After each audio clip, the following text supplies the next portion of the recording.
अस्सलाम वालेकुम शराय दसूर से मैं हूं अब्दुल करीम सिद्दीकी और आप हैं AQS के साथ। सदारती रेफरेंस पर सुप्रीम कोर्ट ने अपनी ओपिनियन रिजर्व कर ली है। ये ओपिनियन कब आएगी? गो कि इलेक्शन कमीशन ने कहा है कि 28 के बाद फिर हमने मामलात करने होते हैं, तो अगर 28 से पहले आ जाए तो चीफ जस्टिस ने सरसरी से अंदाज में कहा देखेंगे।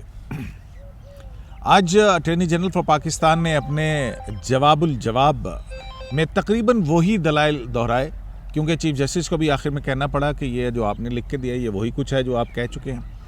लेकिन आज अटॉर्नी जनरल को थोड़े से मुस्तरब नज़र आए। मैं पैनिक का लफ्ज़ तो इस्तेमाल नहीं करूँगा, लेकिन उसमें यहाँ तक वो कह दिया कि मेरी ज़िंदगी का ये इंतहाई अहम तरीन है, मुझे प्लीज़ सुन लीजिए और 10 से 15 मिनट दे दें। 10-15 मिनट बाद मैं यहाँ से I will disappear from here. ये आखिर ऐसी क्या बात है कि अटॉर्नी जनरल को इतनी बड़ी बात कहनी पड़ी? और अटॉर्नी जनरल ने आज डीप स्टेट का भी जिक्र किया कि डीप स्टेट तो सीक्रेसी चाहती है, हम तो ट्रांसपेरेंसी और शफाफियत लेके आना चाहते हैं। ओपिनियन कब आएगी? और इसके साथ ही हम बात करेंगे जस्टिस काजी फैज़ ईसा का जो रिव्यू दरख्वास्त है उनके फैसले के ऊपर, उस पर भी 10 रुकनी बेंच बन गया है। और इसके साथ ही एक और अहम मामला भी चल रहा है, वो ये है कि अब 2 हाई कोर्ट्स के चीफ जस्टिस के ख़िलाफ़ भी रेफरेंसेस मुख्तलिफ लोगों की तरफ से सुप्रीम जुडिशल काउंसिल को भिजवाए गए। तो नासिर साहब, आज की जो प्रोसीडिंग है उसमें आपको क्या बात ज़्यादा भाई या अजीब लगी? कयूम साहब, आप हाइलाइट्स का पूछ रहे हैं ना, तो वैसे तो बहुत सारी बातें हैं, लेकिन आज 2 ऑब्जर्वेशंस बड़ी इंपॉर्टेंट हैं मेरे ख़्याल में। एक जस्टिस याह्या अफरीदी साहब की ऑब्जर्वेशंस थी, जो उन्होंने पूछा था अटॉर्नी जनरल साहब से कि क्या इस एडवाइजरी जुरिसडिक्शन बाइंडिंग है, जिसका जवाब मिला कि यकीनन बाइंडिंग, और उन्होंने एश्योरेंस भी दी कि गवर्नमेंट इसको इस पर अमल करेगी जो भी आपका ऑर्डर आएगा, आपकी ओपिनियन आएगी। दूसरा, उन्होंने पूछा क्या इसका रिव्यू है, उन्होंने कहा इसकी रिव्यू नहीं होती। तो फिर उन्होंने कहा कि ऐसी ओपिनियन जो कि बाइंडिंग हो और जिसके ख़िलाफ़ रिव्यू भी ना हो, तो क्या ये सेफ़ है? आप समझते हैं कि ये सेफ़ है? तो everything is safe in the hands of court. हाँ, तो इस पे ये मेरा अपना ओपिनियन है कि उन्होंने अपना माइंड दे दिया है कि हम इस तरह की सेंसिटिव इश्यूज़ में क्यों इन्वॉल्व हों, और जिसके पॉलिटिकल ओवरटोन्स होते हैं। ऑल्दो अटॉर्नी जनरल साहब ने तो यही कहा है कि पॉलिटिकल ओवरटोन्स, मतलब जस्टिस इजाज़ुल एहसन साहब ने भी यही कहा कि हर चीज़ के पॉलिटिकल ओवरटोन्स होते हैं, लेकिन ये सुप्रीम कोर्ट को रेस्ट्रिक्ट नहीं कर सकती। हाँ, उन्होंने इजाज़ुल एहसन साहब ने तो ये कहा ना कि हम इसको वापस करें या ना में जवाब दें, या जो है वो हाँ में जवाब दें, तो इसके पॉलिटिकल टोन्स तो आएंगे। रिपरकशंस में जाना हमारा काम नहीं है। हमारे पास एक कॉन्स्टिट्यूशनल क्वेश्चन है, हमने उसका जवाब देना है। तो मैं ये समझता हूँ कि जस्टिस याह्या अफरीदी ने तो मेरे ख्याल में अपना ओपिनियन दे दिया कि हमें इसमें इंटरवीन नहीं करना चाहिए। अच्छा, दूसरी ऑब्जर्वेशन भी बड़ी इंपॉर्टेंट थी, वो चीफ जस्टिस गुलजार अहमद की ऑब्जर्वेशन है, जो उन्होंने ये कहा था कि आप 26th कॉन्स्टिट्यूशनल अमेंडमेंट की बात कर रहे हैं जो पार्लियामेंट में पेंडिंग है, और वो इसी हवाले से है open ballot in this besides जो ओवरसीज़ जो हैं उनको वोटिंग राइट देना, ये उसके ऊपर रिवॉल्व करती है। तो ये पेंडिंग है फॉर द लास्ट। और आपको मज़े की बात बताऊँ, ये इस पे ना डिस्कशन शुरू हो गई थी, और जो नेशनल असम्बली का हर एजेंडा इशू होता है ना, उसमें ये टॉपिक आता है, discussion on the 26th constitutional amendment. इस पर डिस्कशन हो या ना हो, लेकिन ये एजेंडे में होता है। तो चीफ जस्टिस ने कहा कि आप लोगों ने प्रोमिसेस किए, आप लोगों ने कहा रेजोल्यूशंस पास की नेशनल असम्बली में कि करप्ट प्रैक्टिसेस को गार्ड होना चाहिए, ओपन बैलेट होना चाहिए, और ये जो है ये इलेक्शन को साफ शफाफ इंश्योर होना चाहिए। तो आप लोगों ने इस पे अब तक क्यों नहीं किया? आप पीपल्स पार्टी की गवर्नमेंट को अपॉर्चुनिटी मिली, उन्होंने उस पर कुछ नहीं किया। PMLN की गवर्नमेंट को अपॉर्चुनिटी मिली, उन्होंने भी कुछ नहीं किया। अब PTI की गवर्नमेंट को अपॉर्चुनिटी मिली, वो भी कुछ नहीं कर रहे। तो ये क्यों नहीं हो रहा? ठीक है, तो उसके बाद लेकिन जो अटॉर्नी जनरल के आज के जो आर्गुमेंट लास्ट रिजॉर्ट के ऊपर चीफ जस्टिस का ये भी तो कहना था कि क्या सदर ने ये लास्ट रिजॉर्ट के तौर के ऊपर यहाँ पे रेफरेंस दाखिल किया? वो ये तो आर्गुमेंट में यही आया था कि प्रेसिडेंट उस वक्त रेफरेंस फाइल करता है जब वो उनकी ओपिनियन में ये लास्ट रिजॉर्ट है, जिसकी ओपिनियंस और इसका फ़िलहाल कोई सलूशन नहीं मिल रहा। कोई कॉन्स्टिट्यूशनल या कोई लीगल सोल्यूशन नहीं मिल रहा, तो president as a last resort ही उसको इन्वोक करते हैं ताकि कोई सुप्रीम कोर्ट से कोई ओपिनियन आ जाए। और फिर जब सुप्रीम कोर्ट से ओपिनियन आती है तो फिर आपको बेखतर आप उसमें अमेंडमेंट की ज़रूरत हो या जो भी हो वो कर सकते हैं, क्योंकि वो फिर क्वेश्चन भी नहीं हो सकती। लेकिन अटर्नी जनरल ने आज की जो आर्गूमेंट्स है उन्होंने क्लियर कट कह दिया कि आप जो है इस रेफरेंस को एक्सेप्ट करें और ये कहें कि कॉन्स्टिट्यूशन के सेनेट के इलेक्शन कॉन्स्टिट्यूशन के मुताबिक नहीं है, इसलिए इलेक्शन कमीशन जो बैलेट पेपर इशू करेगा उसके पीछे जो है वो काउंटर फॉइल में नंबर लिखे या फिर वो बार कोड दे। ये क्लियर कट उन्होंने कह दिया, ट्रेस ताकि वो आइडेंटिफाइबल हो और वो ट्रेस बैक किया जा सके, ये मालूम करने के लिए कि कौन सा मेंबर जो है उसने पैसे पकड़ लिए या इस तरह की करप्ट प्रैक्टिसेस में इंडल्ज हुआ। तो बहरहाल उन्होंने आज ये कहा है कि ये मेरे ज़िंदगी का सबसे अहम केस है। तो इस पे जस्टिस यहिया अफरीदी ने कहा ये आपकी ज़िंदगी का सबसे अहम केस नहीं है, हम आपको सुनते रहेंगे आइंदा भी, तो आप ये ना कहें। तो बहरहाल वो ये थे कि उन्होंने 1 घंटा मांगा था अटर्नी जनरल साहब ने, लेकिन कोर्ट ने उन्हें कहा था 1 घंटा नहीं मिलेगा। तो वो 5 करते करते उन्होंने फिर भी तकरीबन 45 या 40 मिनट्स ले गए तक उन्होंने आर्गूमेंट्स किए। और वो बेसिकली जो सलाउद्दीन साहब ने कल आर्गूमेंट्स किए थे उसी को रिवर्ट कर रहे थे और वो यही कह रहे थे कि हम अपनी ज़िम्मेदारी नहीं शिफ्ट कर रहे सुप्रीम कोर्ट पे, ये कोई पॉलिटिकल क्वेश्चन नहीं है और इस तरह की बातें उन्होंने की हैं। चलें ठीक। अच्छा साहब साहब, जब जस्टिस हसन इरफान जो हैं वो आर्गूमेंट करते रहे थे, उन्होंने एक बड़ी मुख्तलिफ बात की। उन्होंने कहा कि पार्टी लाइन या पार्टी हेड की डायरेक्शन जो है दरअसल ये करप्शन और करप्ट प्रैक्टिस में आएगा। तो उस पर जो है जस्टिस इजाजुल हसन ने उनसे कहा कि आप ये कहना चाह रहे हैं कि पार्टी हेड की डायरेक्शन जो है वो, तो उस पर उन्होंने उन्हीं की जस्टिस इजाजुल हसन साहब की गुलालई के अंदर जो दी गई जजमेंट थी उसका हवाला दे। कागज़ ये आपने खुद ही लिखा, कैसा लगा? हाँ नहीं, वो फिर मुस्कुरा गए इजाजुल हसन साहब के जब उन्होंने कहा कि पार्टी के हवाले से, पार्टी डिसिप्लिन के हवाले से आपने ये जजमेंट दी है और यहाँ तो आप बहुत ज़्यादा फोकस कर रहे हैं कि पार्टी, तो वहाँ आपका ये व्यू था। तो वो चुप हो गए इजाजुल हसन साहब ने, उस पर कोई आगे से नहीं कहा। तो क्योंकि आज वैसे ये है कि अब क्योंकि फैसला रिजर्व हो गया है, गवर्नमेंट के एक फंक्शनरी से बात हुई तो वो कहता है कि ओपिनियन तो क्योंकि हो गया जो इधर बाइंडिंग है। क्योंकि जैसे यहिया अफरीदी ने कहा कि इंडिया में क्या जो प्रेसिडेंशियल रेफरेंस फाइल उसकी जो ओपिनियन होती है सुप्रीम कोर्ट की, इंडिया में वो बाइंडिंग होती है या नहीं। तो उन्होंने अटॉर्नी जनरल ने कहा कि उस हवाले से कोई अभी तक क्लियर नहीं है कि क्या। नहीं, उन्होंने कहा कि हमने हस्बा बिल के अंदर सुप्रीम कोर्ट ने ओपिनियन बाइंडिंग की है और ये इंडियन उससे ही यूरिस्प्रूडेंस लिया गया है। एक जगह उन्होंने कहा था कि क्लियरली इंडिया में कोई इस तरह की बात भी की थी, क्लियर नहीं है। लेकिन खैर वो देखें, अब जो सूरत हाल है वो ये है कि अभी गवर्नमेंट फंक्शनरी से बात हुई, उन्होंने कहा कि कल क्योंकि सलाउद्दीन के आर्गूमेंट के बाद कुछ हाथ से हमारे हाथ से ऐसे लगा कि केस निकल गया है, लेकिन फिर आज एवरीथिंग हम समझ रहे हैं कि कंट्रोल में है और हमें खाली नहीं भेजा जाएगा, कुछ ना कुछ। और जितनी इमोशनल बात अटॉर्नी जनरल ने कर दी कि जी मेरी ज़िंदगी की सबसे इम्पोर्टेंट समात, तो मुझे बताएं अब हमारा भी बड़ा अटॉर्नी जनरल साहब के साथ ताल्लुक है, हमारी बेस्ट विशेज़। देखें हम ये भी नहीं चाहते कि अटॉर्नी जनरल साहब को एक तरफ से फ़रोग नसीम साहब और की तरफ से एक प्रेशर है। फ़रोग नसीम साहब बहुत ज़्यादा उनके हवाले से आपको पता है साजिशें भी करते रहते हैं ये वो, तो और उनकी हमेशा एफर्ट रहती है कि जी इनको जो है वो किया जाए लेट डाउन। तो अब ये भी है कि अटॉर्नी जनरल भाई लेट डाउन भी ना हो, लेकिन ये भी मामला है कि जो मामला वो लेके आए वो भी सीधी बात है, उसमें काम तो फेलियर पीटीआई का है कि वो अपने एमपीज़ को इंटैक्ट नहीं कर रहे हैं, वो इदारों के कंधे इस्तेमाल कर रहे हैं, कभी किसी का डस्का में वो जो इदारों को इस्तेमाल करते हैं, कभी इधर इस्तेमाल करते हैं। मतलब और इदारे कह रहे हैं, कहना ये है कि पीटीआई की जो पॉलिटिकल डिसेबिलिटीज हैं वो अटॉर्नी जनरल के कंधे पे सारी बात है। और मेरा ख्याल है कि अब उन्होंने क्योंकि ओपिनियन दे दी, अब बादशाह है कि जी ये ओपिनियन, अब उस ओपिनियन में उन्होंने यहाँ सुप्रीम कोर्ट में गो कि उनको बहुत अच्छा बेंच मिला।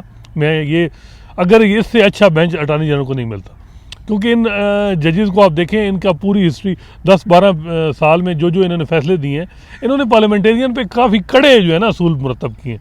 चाहे वो उसका राय हसन नवाज का केस है, उमर अता बंदयाल साहब का, चाहे एजाजुल हसन साहब का पनामा केस है, या और बड़े बड़े केस हैं, क्योंकि डिस्क्वालिफिकेशन क्वालिफिकेशन वाले बहुत से केस इन्होंने एडजुडिकेट किए हैं। इसके अलावा गुलजार साहब हैं, वो तो कहते हैं करप्शन और करप्ट प्रैक्टिस में उनका तो बहुत मतलब सख्त व्यू है, वो तो चाइना की मिसाल भी उन्होंने दी। बशीर साहब का व्यू भी बड़ा स्ट्रिक्ट है करप्शन के हवाले से, और तो मतलब व्यू वो इन चीज़ों में कि जी यार व्यूज़ स्ट्रिक्ट, और सुप्रीम कोर्ट का एक रूल होना चाहिए, और वो अपने वो ये पॉलिटिकल मैटर में नहीं जाते कि जी ये पॉलिटिकल मैटर है और हम इन चीज़ों को छोड़ दें। आज जस्टिस एजाजुल हसन ने कहा कि जी हर केस की कोई पॉलिटिकल रिपरकशन होती हैं और हमें इस चीज़ से नहीं है कि पॉलिटिकल, तो वो मेरा ख्याल है एजाजुल हसन साहब वेल प्रिपेयर है कि हमें अगर कोई आता भी है, जो हम कह रहे थे कि पीडीएम की तरफ से रिएक्शन आएगा या उधर, तो उन्हें पता है कि वो कह रहे थे कि कोई हर केस का कोई आता है, और उन्होंने अमेरिका की मिसाल दी कि ये पॉलिटिकल थ्योरी जो पॉलिटिकल क्वेश्चन वाली ये अमेरिका से ली वहाँ, लेकिन वहाँ तो मादर के साथ रिपब्लिकन और डेमोक्रेट होते हैं जजेस की, कुछ रिपब्लिकन अपॉइंट करती है डेमोक्रेट। अच्छा, यहाँ ये तो हम नहीं कह सकते कि कोई यूं साहब ये कि इसमें हम ये तो नहीं कह सकते ये प्रो पीटीआई जज हैं और ये प्रो नून है और ये प्रो एस्टेब्लिशमेंट है, ये एंटी नून एंटी, लेकिन अमेरिका में कहा जाता है, अमेरिका में कहा जाता है, लेकिन यहाँ आप बारों में माजरत के साथ बारों में ऑन द रिकॉर्ड तो हम नहीं कह सकते, ऑफ द रिकॉर्ड सारे जजेस के माइंड सेट और मुख्तलिफ की बातें होती हैं। पहले ही केस से पहले ही लोग जो वकील बैठे होते हैं वो बता देते हैं कि फैसला क्या होगा पॉलिटिकल केस। अच्छा, इसमें तो ये तो बाहर भी नासिर साहब लेकिन मुझे एक बात बताएं ना कि करप्शन, नो डाउट करप्शन एक स्टिग्मा है और इसको अप्रूव होना चाहिए, लेकिन मिस हैंडलिंग देखिए ना पार्लियामेंटेरियंस के हवाले से जो करप्शन है उसको कम ही इस्तेमाल हो पार्लियामेंटेरियंस, लेकिन ये ना ही उसमें पीपल्स पीपल जो लोग हैं, अवाम है, ये उन्होंने इलेक्ट करके भेजा होता है ना। नंबर एक, मुझे एक बात बताएं, लेकिन उन्होंने करप्शन के लिए तो नहीं इलेक्ट करके भेजा होता है कि आप जाओ जाके हमारा वोट बेच दो। उन्होंने बिल्कुल करप्शन के लिए नहीं भेजा होता, लेकिन उन्होंने मिस हैंडलिंग ऑफ इश्यूज़ के लिए भी नहीं भेजा होता, मिस मैनेजमेंट के लिए भी नहीं भेजा होता, क्राइसिस क्रिएट करने के लिए भी नहीं भेजा होता। उनको सुकून चाहिए लोगों को। अच्छा, वापस आए ना, सुप्रीम कोर्ट आपके ख्याल में क्या इस हद तक ही रहेगी कि आइन के तहत है इलेक्शन, या सिक्रेसी ऑफ वोट के हवाले से भी वो इस हवाले से कुछ कह सकती है? देखें, अगर तो वो इस ओपिनियन में पहुँचे कि आइन के तहत नहीं है, तो फिर तो इलेक्शन कमीशन को डायरेक्शन जाएगी, और ये मैं नहीं कह सकता कि शायद वो 186 में जा सकती है, डायरेक्शन जा सकती है, मतलब नहीं। देखिए ओपिनियन, देखें हस्बा में भी तो पूरी एक गाइडलाइंस आई थी ना, आपको याद है ना, हस्बा में गाइडलाइन आपको भी याद होगा। वो देना अटॉर्नी जनरल ने कहा कि ये जो भी ओपिनियन है ये हुकूमत और कॉन्स्टिट्यूशनल जो फंक्शनरीज हैं उन सब पे बाइंडिंग होगी। ये this is what he assured to the court. तो वो 186 में क्या डायरेक्शन जो है इलेक्शन कमीशन को कि आप ऐसा वो काउंटर फाइल में कोई सीरियल नंबर दें या ट्रेसेबल बैलेट, ये ना देखें, अटॉर्नी जनरल के आज के आर्गूमेंट पढ़े ना, उसमें यही कुछ है, वो जो सुने ना उसमें यही कुछ उन्होंने कहा है कि आप उनको इलेक्शन कमीशन को कहें, क्लियर कट उन्होंने कहा 186 में कैसे कहें वो अब उनसे अटॉर्नी जनरल से पूछो, उनके आर्गूमेंट्स हैं कि नहीं, वो तो ठीक है, वो मतलब उन्होंने कहा है कि मैं आपसे पूछ रहा हूं आर्टिकल 186 एडवाइजरी, पहले तो वो यही कहेंगे कि अंडर द कॉन्स्टिट्यूशन नहीं है, देयरफॉर इलेक्शन कमीशन को। आपका तो बहुत पुराना कंसिस्टेंट व्यू आ रहा है कि भाई ये रेफरेंस जो है वापस होगा, आप तो ये कह रहे हैं। मैं तो अभी भी यही कह रहा हूँ ये, लेकिन मैं ये कहना चाह रहा हूँ कि अगर सपोज आपने ये पूछा ना कि क्या ओपिनियन आ सकती है, अव्वल तो पहली ओपिनियन तो मैं जो कंसिस्टेंटली कह रहा हूँ कि वो कहेंगे कि हम रिटर्न करते हैं, तो उसका मतलब है कि डिफीट होगी और इलेक्शन जो है ना वो सीक्रेट तरीके से होंगे और डिक्लेयर हो जाएगा कि अंडर द कॉन्स्टिट्यूशन है। लेकिन सपोज वो कहते हैं कि नहीं, हम इसको अंडर द कॉन्स्टिट्यूशन नहीं है, तो फिर मैं कह रहा हूँ इलेक्शन कमीशन को। लेकिन 20 दिन सुनने के बाद कयूम साहब और 218(3) की कंप्लायंस पे चीफ इलेक्शन कमिश्नर को भी बुलाया, सब कुछ किया, प्रोपोर्शनल रिप्रेजेंटेशन की भी बात हुई। जब जवाब देने की बारी आई सलाउद्दीन की, तो चीफ जस्टिस ने कहा कि जी ये दोनों क्वेश्चन ये हमारे सामने नहीं है। लेकिन आज फिर जब आर्गूमेंट किया अटॉर्नी जनरल साहब ने या और जो, तो वो उनको बिल्कुल अलाउ किया गया। अब ये भी देखना होगा कि अगर सुप्रीम कोर्ट इन पे अपनी फाइंडिंग देगी तो फिर ये भी तो मुनासिब नहीं होगा कि आपने 15 दिन तो एक साइड से सुना, दूसरी साइड ने जब जवाब देने की बात आई, सलाउद्दीन ही मेरा ख्याल है कानूनी माहिर तो एक ही थे जो दूसरी साइड से आप मदद के साथ नहीं political- रज़ा रब्बानी भी थे यार। नहीं वो रज़ा रब्बानी साहब बहुत अच्छे मतलब ठीक है, पाकिस्तान पार्लियामेंटेरियन है। बार काउंसिल के भी सर आज वो भी पाकिस्तान बार काउंसिल कितना की टाइम तरफ से दिया? भी secrecy 15 के मिनट हवाले से दिए। बात हुई तो उन्होंने कहा, ये नहीं है देखिए question मुझे ये हमारे बताएं 15 दिन दिए, दूसरी साइड से क्या इतनी टाइम मिला दिया गया? अच्छा, कहीं और मेरा ख्वाहिशें जो इमरान खान की थी, ये होना चाहिए, ये होना चाहिए, ये होना चाहिए, क्या कानून की इंटरप्रिटेशन ख्वाहिशों पे होती है? मुझे ये नहीं, बताएं। कतई नहीं होती। दूसरी बात है सुप्रीम कि कोर्ट जो जाहिर है ख्वाहिश देखेगी। जो ख्वाहिशात है ना वो पार्लियामेंट के जरिए करवा लेना। मैं ये कहना चाह रहा हूँ कि आपको ख्वाहिशें दूसरों पे मत डालें, आप खुद करवा लें, क्योंकि you are the prime minister. वो दूसरे इदारों को क्यों आप लेकिन कहते हैं? Supreme You are court the खुद most- कह रही है कि हम you are the most powerful- हमें कोई मसला नहीं है आप political most powerful prime minister. मेरे ख्याल में हिस्ट्री में इतनी मतलब जब सब उसके एक वन पेज पे वो खुद कहते हैं कि वन पेज पे है, तो फिर तो इसी का ही समर है 20 दिन वन। नहीं, अच्छा एक और बात बताएं। सपोज सुप्रीम कोर्ट कहती है इलेक्शन को, मैं कह रहा हूँ एक डायरेक्शन आ सकती है। Suppose supreme court election commission Nasir साहब एक तरफ आप करेंगे वापस हो जाएगा, दूसरी तरफ आप करेंगे डायरेक्शन आ सकती है। मेरा सवाल सुन लेना। सपोज वो एक डायरेक्शन देते हैं इलेक्शन कमीशन को, तो ये बताएं कि इलेक्शन कमीशन ये कह सकता है या नहीं कह सकता? इसका जवाब आपने देना है कि कानून जब तक अमेंड नहीं होगा मैं नहीं करता। आप मुझे बताएं, ये हो सकता है? नहीं, वो तो इलेक्शन कमीशन तो देखिए पहले उन्होंने कह चुका है कि हम जो आप कहेंगे हम जो उसके- आप कहेंगे हम मानेंगे। उसके लेकिन पाबंद हैं। देखें इलेक्शन कमीशन के पास इन्होंने कहा कंप्लीट जस्टिस का भी इख्तियार है, वो आईनी इदारा है। उन्होंने कहा कि जी आप लेजिस्लेशन या आइन अमेंड करके आप सिक्रेसी को नहीं छेड़ सकते। लेकिन अब सुप्रीम वो कोर्ट यही में बात है ना कि हमने पिछले दिनों ये जरूर सुना है कि सीक्रेसी वो बैलेट और ये इश्यूज हमारे सामने नहीं है। कोर्ट ने यही कहा अच्छा है। सर, कयूम अब साहब, लेकिन आज उसके क्यों? ऊपर कैसे कयूम साहब, जाएंगे? मेरे सवाल को कंप्लीट भी तो लेने दिया करें ना। सवाल- मेरा सवाल अभी कंप्लीट आप हमेशा जो है ना- रिजेक्ट करते हैं। मैं ये कह रहा हूँ कि जो आप अगर अच्छा ये बताएं कि अगर प्राइम मिनिस्टर के पास आप प्राइम मिनिस्टर के मेंबर्स उनसे कंट्रोल में नहीं आ रहे, तो फिर वो सुप्रीम कोर्ट में को हेल्प के लिए आना चाहिए। मैं यही अच्छा तो एक कह रहा सवाल भी किसी ने नहीं किया, मतलब इधर से भी और मदद के साथ बेंच की तरफ से भी, कि जी ये पार्टी डिसिप्लिन को मेंटेन करना लीडरशिप का काम, अगर उसका फेलियर है हूं। या और तमाम सियासी जमातों को पता होता है किसने किसको वोट दिया देखें है। और किसको ये फेलियर जो है, मुझे ये बताएं कि असल में मसला ये है कि नज़रियात से तो माजरत के साथ इमरान खान कहते हैं ना मैं नज़रिए से, अगर नज़रिए से लोग जुड़े होते तो वो पैसे ना लेते। आप नज़रिए से सही, बस बेसिकली आपको तो फिर आपको इलेक्टेबल्स की जरूरत ना होती। इलेक्टेबल की ज़रूरत होती, फिर पाशा साहब ने काव लीग ना तोड़ी होती, फिर इस तरह करते हैं, फिर सुप्रीम कोर्ट को इसे इम्तिहान में ना डालते आप। माजरत के साथ देखिए पीपल्स पार्टी आप कहते हैं जी वो करप्ट है, ये है, उनके लोग क्यों इंटैक्ट हैं उनके साथ? मुझे बताएं, एमपीएस ना उनके वो ग्रांट देते हैं, फिर क्यों इंटैक्ट हैं? फिर इसी तरह नून लीग के एमपीएस हैं पंजाब में, मुझे वो क्यों इंटैक्ट?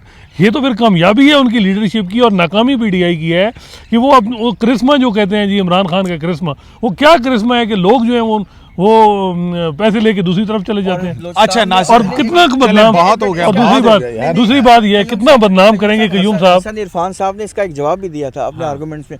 उन्होंने कहा था कि there is no concept of party lines following party lines the moment you say member to vote to someone, यानी कि कोई पार्टी हेड किसी मेंबर को कहेगा कि आपने उसको फला को वोट देना है, then you are fiddling with the concept of free and fair and transparent elections, और ये यानी कि corruption और आप corrupt इसमें आएगा, आप दबाव खिलवाड़ कर रहे हैं। और उन्होंने कहा था, और ये भी उन्होंने कहा था कि आप ये नहीं अज्यूम कर सकते कि एक मेंबर ने अगर अपने कॉन्शियंस के मुताबिक वोट डाला है तो उसने यकीनन पैसे पकड़े, या साबित ही नहीं कर सकता। ये कहीं भी नहीं लिखा।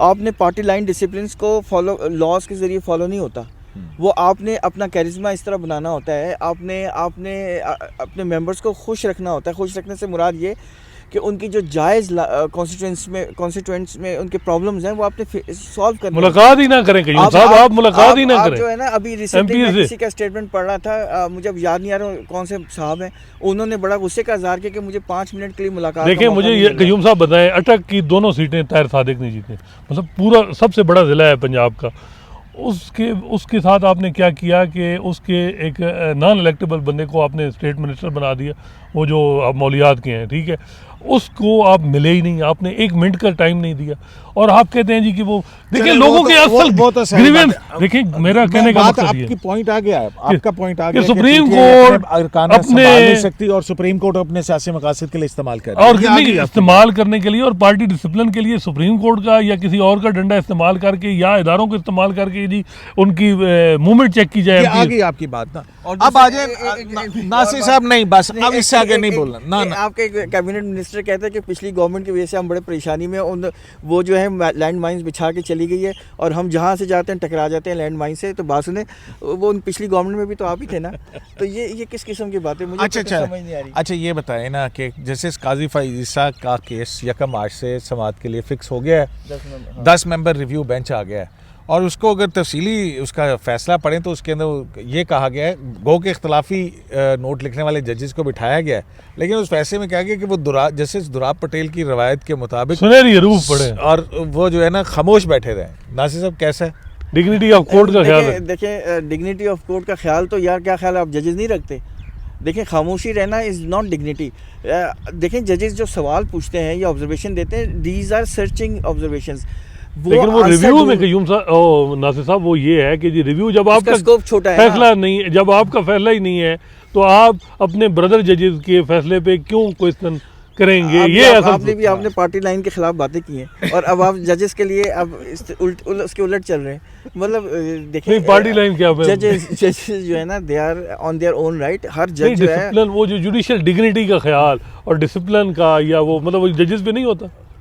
नहीं, मेरा ख्याल है जजेस ऑन देयर ओन राइट जो है ना, वो यार दे आर जजेस। वो देखिए अमूमन ये सवाल होता है कि सर आपने फलां केस के अंदर तो इस मुकदमे में फैसला ये दिया था, तो आगे से जवाब आता है I became more wiser now, तो they will be more wiser. और जाहिर है वो जज हैं, वो देखें कोई भी उनको कोई कंट्रोवर्सी नज़र आ रही होगी या कोई पॉइंट समझना होगा तो वो ज़रूर सवाल करेंगे। और सेकेंडली कि वो सवाल इसलिए नहीं करते कि वो अपना बता रहे होते कि मैं बड़ा काबिल हूँ। वो अच्छा, आपको हंगामा खेजी लगती है? देखिए ओबारा बस्टर्ड में बंदयाल साहब खुद बैठे थे, उन्होंने रिव्यू किया था लार्जर बेंच में काजी साहब का क्या वो उस वक्त वो जो पैरामीटर वो थे, मुनीब अख्तर साहब ने वो जस्टिस मुनीब अख्तर साहब ने सुमेरा मलिक वाला केस, मेरा ख्याल है यही है, इन्होंने आखिर वो काजी इफ्तिखार चौधरी साहब का केस फैसला पूरा रिविजिट किया है। तो यहाँ मतलब एक जज का मामला है, अगर उसमें जजमेंट में कोई मिस्टेक है, कोई पॉइंट आउट कर सकता है, मेरा ख्याल है। क्या ख्याल है? अच्छा, और एक नए जज के लिए भी है जवाब इन्होंने दे दिया है कि दे बिकम मोर वाइजर, ये जवाब है। लेकिन दुराब पटेल के वो आपके पास जो दो पैराग्राफ डाले गए और जिस अंदाज से लिखा गया कि जी ये जो दुराब पटेल साहब की ओपिनियन है, ये उन जजेस के लिए एक मिशल राह भी है जो रिव्यू में बैठे। हाँ, और वो फिर डिसेंडिंग नोट दे के रिव्यू में बैठने वाले जजेस के लिए ये गाइडलाइंस हैं कि चुप करके बैठो। अच्छा, बड़ा इंटरेस्टिंग होगा वो that would be interesting proceedings. अच्छा, ये बताएं कि ये जो रियाज राही साहब आप जस्टिस बेंच 1 में इसकी हियरिंग तो नहीं होगी? बेंच 1 में ही होगी जहाँ पहले हुई 11:30 बजे। 10 जजेस और कहीं बैठ नहीं सकते ना? 11:30 बजे टाइट हो जाए, ठीक है, टाइट हो कोरोना है यार वो आपको याद नहीं, वो जो नवाज शरीफ साहब का केस था वो बेंच 2 में हुआ था। नहीं, लेकिन एक और बड़ी इंटरेस्टिंग चीज है कयूम साहब, नहीं 5 मेंबर नहीं, जस्टिस मंजूर मलिक ने उस केस में उसमें वो जो उनकी गवर्नमेंट रिस्टोर हो गई थी। कयूम साहब, अच्छा वो कयूम साहब ये बताएं, जस्टिस मंजूर मलिक साहब ने क्योंकि उसमें वो ऑब्जर्वेशन और फाइंडिंग से इत्तेफाक नहीं की, वो में भी अपना नोट लिखे, और मंजूर मलिक साहब उन्होंने रिटायर भी होना है 2 अप्रैल के बाद, वो चेयरमैन नैब भी लगेंगे। नहीं, चेयरमैन नैब अजमत सईद साहब, जिन्होंने आज अपनी ओपिनियन याद है, आज पता चला है वो नाज़रीन को यार अच्छा अभी नहीं कि क्या वैसे मैं बताऊं, ये clear cut conflict of interest है, क्लियर कट। वो जो बातें मैं बोल नहीं सकता, असल में सीधी बात है, मैंने तो उनको देख लिया था पनामा जजमेंट के बाद, उन्होंने मतलब वो जज के साथ उन्होंने इंतकामी वो जो रवैया था उनका, सीधी बात है, वो जुलाई 2017 के बाद उन्होंने इंतकाम लिया और कंटेम्प्ट में बिलीव नहीं करते थे, और उन्होंने दानियाल अजीज को कंटेम्प्ट में सजा दी। हाँ। और अब भी वो ठीक ठाक रगड़ा, मैं तो उनमें नहीं मानता कि वो इंसाफ करेंगे। उन्होंने जब, क्योंकि उनका ये होता है कि जी मुझे अब इसने रगड़ा दिया, मैं भी रगड़ा दूंगा। अच्छा, सीधी बात है। अच्छा, ये है कि क्योंकि उन्होंने जो कुछ किया है, जो हमें पता चल रहा है, जिस तरीके से छोड़े ना ब्रॉडशीट के अंदर जो प्रेस रिलीज आई है, जी। उसके अंदर है नासिर साहब के वहाँ पे चेयरमैन नैब्स के भी एफिडेविट्स ले लिए गए हैं, और जो है वो इदारों से नैब से रिकॉर्ड भी मंगवा लिया गया है। और सुना वो जब रिकॉर्ड आया उसके अंदर से कोई कुछ ऐसे sensitive वही मैं कह रहा हूँ ना, मैं वही कह रहा हूँ, फिर आप इंसाफ कैसे ऐसे यार, documents जब हैं जो हटा दिए गए जो आपने अलमारी में फाड़ के निकाल के आपने जो है, और वो चीज़ें पता चल जाती हैं लोगों को। अब यहाँ डीप स्टेट वो नजरें तो रखते हैं लोग। अच्छा, लेकिन देखें कि आपने ओपिनियन दी उस वक्त वो बंद कम ब्रॉड शीट पे, ठीक है, जब ओपिनियन आपके सामने रखी गई कि आपने भी माय लॉर्ड दी थी ओपिनियन, नहीं नहीं ये मुझे दे, और फाड़ के जेब में, यार हद होती है। मैं वही तो कह रहा हूँ, कॉन्फ्लिक्ट ऑफ इंटरेस्ट है ना यार। अब मैं बातें नहीं खोल के ये तो अभी आपके सोर्सेज से है ना, ये भी कंफर्म कहाँ हुई है बातें नासिर साहब? हाँ। ये तो हाँ, कोई ये तो किसी ने मैंने आपके कान भरे होंगे, अभी कंफर्म नहीं हुई है यार। कुछ तो सेकंड इसलिए सोर्स मैंने से ज़्यादा कंफर्म ज़बान करें। नहीं खोली इसलिए। अच्छा, बिल्कुल ठीक नहीं, है। लेकिन आपने कहा अच्छा। कॉन्फ्लिक्ट ऑफ इंटरेस्ट है, आप भी कहते हैं कि है। कॉन्फ्लिक्ट ऑफ इंटरेस्ट तो है, ही वाज द प्रोसिक्यूटर यार। अच्छा, आप क्या कह रहे हैं कि जस्टिस मंजूर अच्छा, चलें मलिक यार, साहब आगे चलें। और हाँ। जस्टिस अमीनुद्दीन है, वो नए क्योंकि अभी इस बेंच में होंगे, और अमीनुद्दीन साहब आपको पता है उनको खोसा साहब के टेनोर में तो उनको इसमें भी कह दिया गया है ना कि नया जाएगा तो वो ये नहीं करेगा कि वो जो है ना सारा केस रीहेयर करे, वो उसको जो जुरिस्डिक्शन है रिव्यू की, उसके अंदर ही रहना होगा। अमीनुद्दीन साहब जब यहाँ हुई एलिवेट 5वें नंबर पे थे, तो जुडिशल कमीशन में किसी जज उसने मीटिंग तो अटेंड नहीं की थी, लेकिन उन्होंने मुखालफत की थी उनकी। कौन थे वो? अब बस वो छोड़ दें तो लेकिन ये है कि जस्टिस काजी फाइसा नहीं थे। अच्छा, ठीक है, वो तो अभी एलिवेट हुए हैं। हाँ, लेकिन किसी ने उससे ये पहले कौन थे? नासिर साहब और मैं, हमें इकट्ठे ही किसी सोर्स ने बताया था कि वो नहीं चाह रहे थे उनकी एलिवेशन। बार का ये है कि चलें, ये देखें, conclude करें, मुझे अब time ये बहुत भी हो लग गया। रहा है कि चांसेस ये भी हो सकते हैं, क्या पता रिव्यू यूनानिमसली रिजेक्ट भी हो जाए, 5-5 भी हो सकते हैं, मैटर हो सकता है, क्योंकि और 4-6 भी हो सकते हैं, 3-7 भी हो सकते हैं। तो इंटरेस्टिंग। जब हियरिंग शुरू होगी ना उसके बाद हम वो करेंगे, अभी प्रेडिक्ट करना ज़रा बहुत it's too early. Too early लेकिन आपका जो दूसरा सवाल ये था ना कि वो एक सुप्रीम जुडिशल काउंसिल में एक रेफरेंस आ गया है चीफ जस्टिस अतहर मिनल्ला के खिलाफ और एक सिंध हाई कोर्ट के चीफ जस्टिस के खिलाफ। मुझे ये बताएं, जिन्होंने फाइल किया है चीफ जस्टिस अतहर मिनल्ला के खिलाफ, ये वही साहब है ना जिन्होंने एक्सटेंशन के बारे में चैलेंज किया था? जस्टिस काजी फाइसा की अपॉइंटमेंट भी उन्होंने ही चैलेंज की थी, ठीक है। और ये बताएं, ये जब वो फाइल कर देते हैं then he become more wiser, और फिर वो कोशिश करते हैं कि विड्रॉ करें। तो ये मुझे मतलब तो अभी आपको क्या इत्तला मिली है कि वो वापस ले रहे हैं? नहीं, ये वापस इतला नहीं मिली मुझे। ये किसी ने कहा है कि he is a proxy of someone, may be lawyers में भी, आई डोंट नो, लेकिन एक साहब ने ये बात कही है। तो मुझे ये एक बात नहीं पता, मैंने उनसे ये सवाल वैसे किया था, मैंने कहा था आप एक पटिशन फाइल किया क्यों नहीं करते? आप लोग आप सिर्फ रेफरेंस फाइल करने के लिए रह गए, कभी किसकी अपॉइंटमेंट चैलेंज करते हैं, कभी किसकी अपॉइंटमेंट चैलेंज करते हैं, लोगों के भला के लिए करें।